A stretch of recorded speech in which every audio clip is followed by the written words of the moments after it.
Trump अब जहाज पकड़ा पकड़ी को बड़ा काम मान रहे हैं और कह रहे हैं कि चीनी जहाज पकड़ लिया है, चीन वाले कुछ भेज रहे थे ईरान के लिए, हमने उस मसाले को पकड़ लिया है, एक्सपेक्टेड नहीं था लेकिन पकड़ लिया है। इनसे पूछा गया कि साहब एक बात बताइए, डील अगर नहीं हो पाई तो क्या करेंगे? बोले हाँ हम ब्लास्ट कर देंगे, हम सीज फायर बढ़ाना नहीं चाहते और मैं आने वाले समय में बॉम्ब फोड़ दूंगा।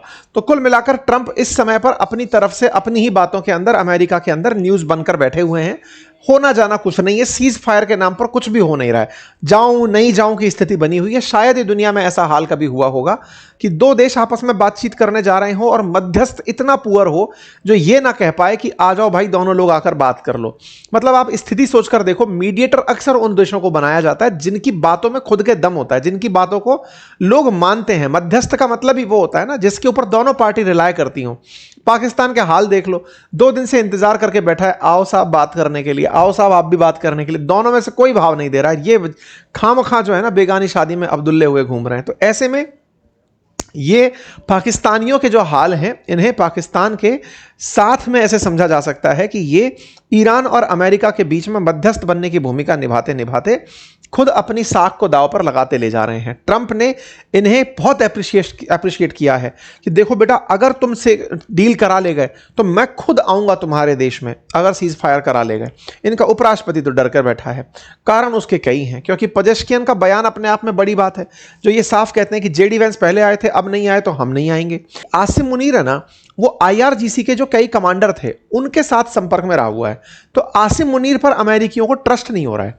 बोले ये जो फेवरेट फील्ड मार्शल है ना ट्रंप का, ये ईरानियंस का भी फेवरेट रह चुका है। तो ऐसे में कहीं ऐसा ना हो कि ये आदमी डबल क्रॉस कर दे और डबल क्रॉस में अमेरिका की साख दाव पर आ जाए कि अमेरिकी उपराष्ट्रपति आए थे समझौता कराने, मर गए। तो ऐसे में भी अमेरिकियों में डर बढ़ गया। अच्छा, अमेरिकी बहुत डरते हैं इन द सेंस कि वो रिस्क नहीं लेते। 1% भी अगर उन्हें कोई भी दिक्कत लगती है, वो खुलेआम बोलते हैं निकल जाओ यहां से, मतलब वैसी वाली फीलिंग है उनके अंदर।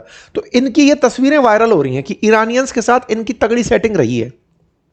तो इनको लेकर के रेड फ्लैग हो रखा है कि नहीं साहब, ये गलती से अगर डबल क्रॉस कर गए और अमेरिका के लिए चुनौती बन गए तो कोई कुछ कर नहीं पाएगा। आसिम मुनीर अपने आप में एक टेंशन बने हुए हैं। इस चक्कर में भी ट्रंप जो है वो पाकिस्तान ना तो जेडी वेंस को भेज पा रहे हैं, और खुद का जो स्टेटमेंट था ना कि अगर डील हो गई तो मैं जाऊंगा पाकिस्तान, उसमें भी सुनने में आ रहा है कि वो वीडियो कॉन्फ्रेंसिंग के थ्रू हो सकता है जाए।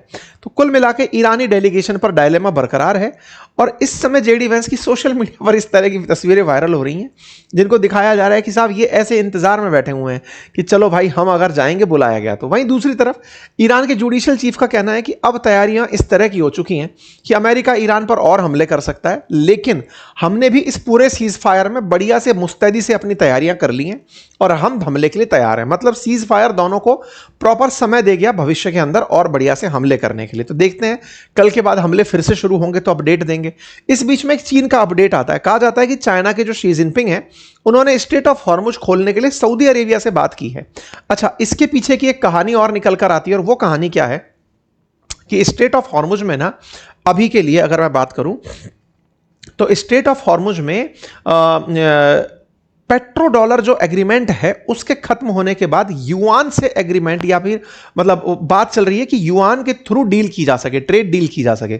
तो युआन की ट्रेड डील के लिए सऊदी अरेबिया के साथ शी जिनपिंग वार्ता में है कि देखो इन्होंने तुमसे कहा था कि डॉलर से तेल बेचना, लेकिन तुम युआन में तेल बेचोगे तो मैं रास्ता खुलवा सकता हूं। तो कुछ इस तरह के समीकरण बन रहे हैं।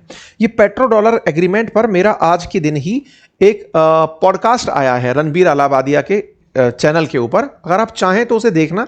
उसमें मैंने इसको बहुत डिटेल में समझाया है। अगर आप अमेरिकी हिस्ट्री समझना चाहते हैं ना कि अमेरिकी हिस्ट्री कैसे काम करती है, या आप ये समझना चाहते हैं कि अमेरिका के साथ पेट्रो डॉलर के चलते ईरान के साथ युद्ध हुआ, अमेरिका की जो आज की आर्थिक स्थिति है उसके पीछे भारत कैसे जिम्मेदार है, मैंने उस सेशन के अंदर बहुत सारे हिस्टोरिकल फैक्ट्स उसके अंदर डिकोड किए हैं। आपके लिए मैं लिंक कमेंट बॉक्स में लगा दे रहा हूं, आप उसको देखिएगा। बिना मतलब बायस के साथ देखना, हिस्ट्री को समझने के हिसाब से देखना, आपको कुछ इंटरेस्टिंग फैक्ट्स उसके अंदर मिलेंगे, और अगर मिले तो फिर मुझे कमेंट्स में आकर बताना, ठीक है। तो कुल मिलाकर अब शी जिनपिंग ने पेट्रो डॉलर के विकल्प के रूप में सऊदी से कॉल किया है, या फिर हालचाल जानने के लिए, ये तो आने वाला समय बताएगा। लेकिन चीन अब धीरे धीरे इन सबको संभालने लग रहा है। खैर, जो भी है, अब इस्लामाबाद वार्ता की बात है, देखते हैं इस्लामाबाद वार्ता कब होती है। आपको क्या लगता है, पीस डील हो पाएगी या नहीं? कि जिस चैनल पर फिलहाल आप खबरें सुन रहे हैं, पढ़ रहे हैं, आपसे गुजारिश है कि इसे सब्सक्राइब करना ना भूलें, क्योंकि आप में से बहुत सारे साथियों ने इस चैनल को सब्सक्राइब नहीं किया हुआ है। आप सब्सक्राइब करते हैं तो हमारे साथ आपका जुड़ाव हमारे लिए एक ताकत के रूप में दिखाई पड़ता है।